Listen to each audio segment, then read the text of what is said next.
Hello, it's Peter Stevens from Rodent Control Australia. We're here on Kangaroo Island today. We've got a beautiful farmhouse behind us. They've been catching up to 5 mice per night on the inside of the house. So we've come here to help them to reduce the numbers, and we'll have a look around and show you what we do. Okay, so we're starting inspecting on the outside of the house. It's masonry, so that's good because obvious holes can be found.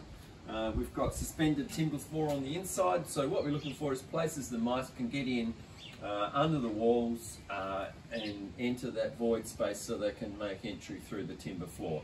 So we're just having a look around now, and it's got a good concrete path, so it's good.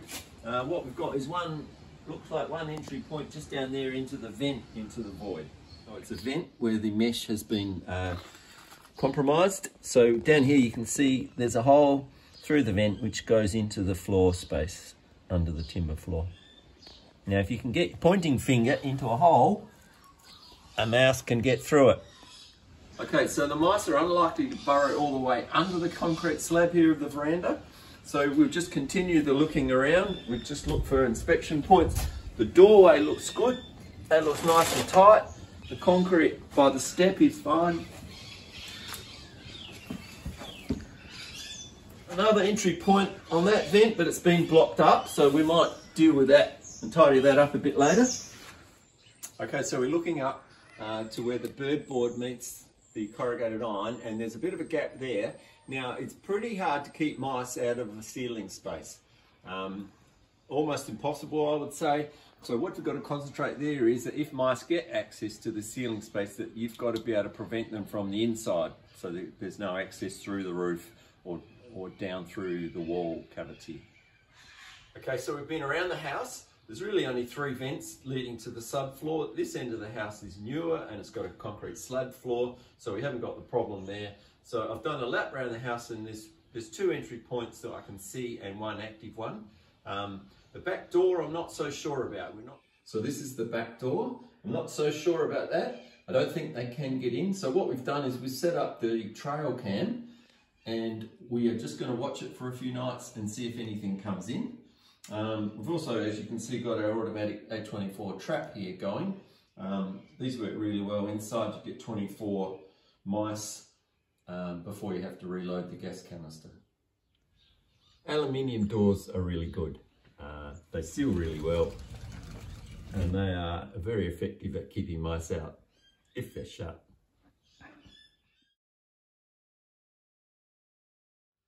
The inside's got good impenetrable skirting boards, masonry walls for some of the walls again, so it's clear that there's no mice penetrations going on here.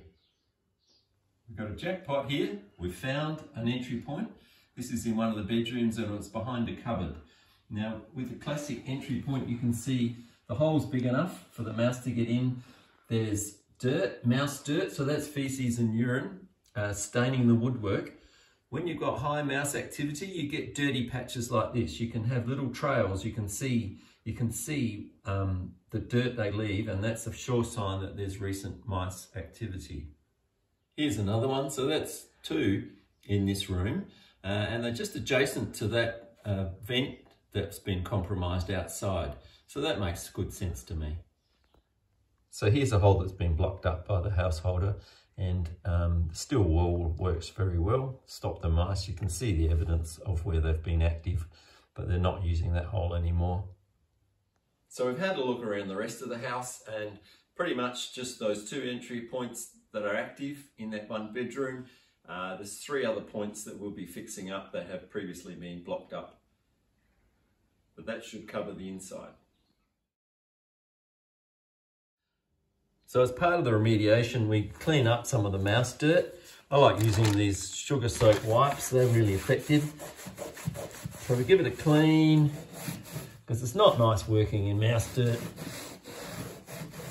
Now we'll also be sanding this and repainting it. So we don't have to get it perfect, but we can make it a whole lot cleaner than it was. So we just use steel wool, and we poke that down the hole till it's nice and tight.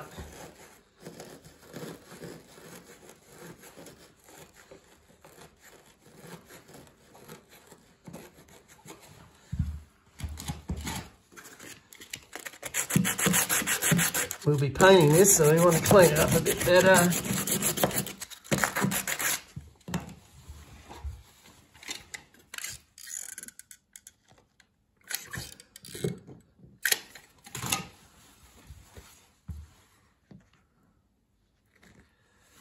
So to repair holes in masonry walls, we use corner cement.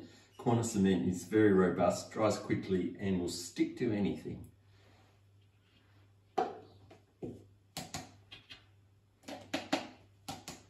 I'll just mix that up and we'll apply it.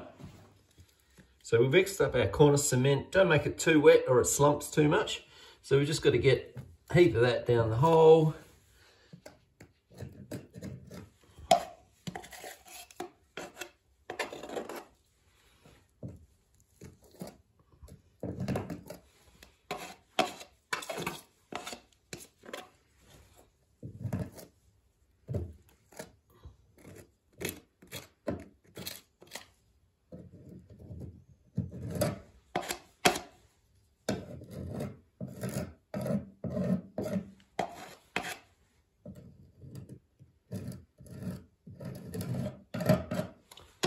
No more mice coming through those holes.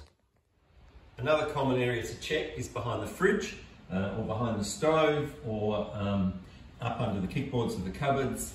If there's mice getting in, if you've blocked everything else off and they're still getting in, this is a good place to check.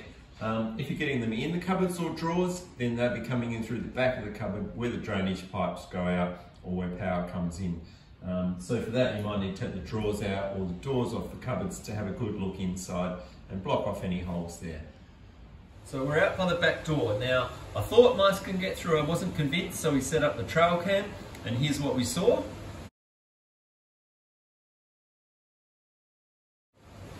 So we decided we would put a strip in here that will seal the gap between the screen door and the tiles. It's an old house, not everything is square in most houses, so this requires a special little bit of timber strip that I've made up, and we'll stick that in. And I'll show you what it's like in a minute.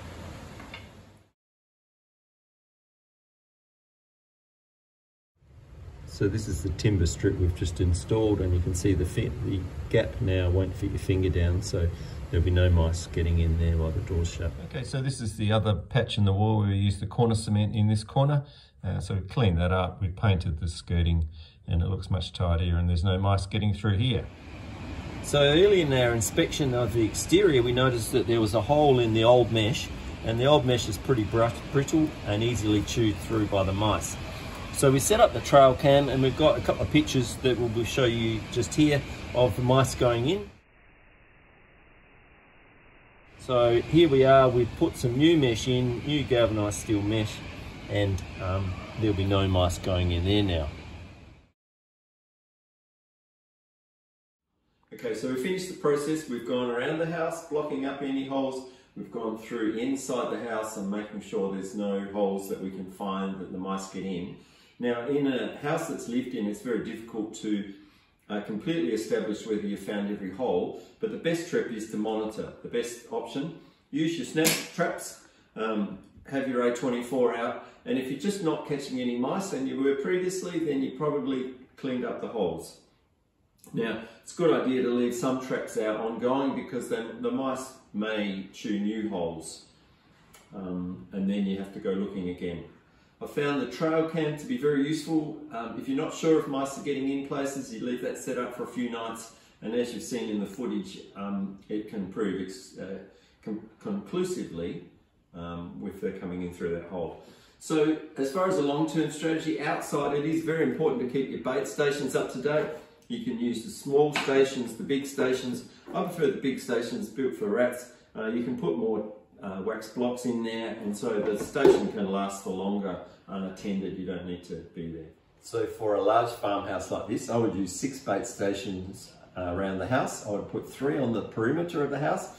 Mice like to skirt around the base of the walls, and they'll look for somewhere to hide. This is the spot where they'll hide, and they'll have a feed. And also I put 3 further out, 20 or 30 metres out from your house, in your shed or in the yard or some adjoining area. So most of the wax blocks are a single feed before the mice dies. So just to sum up, it is totally possible to mouse-proof a house.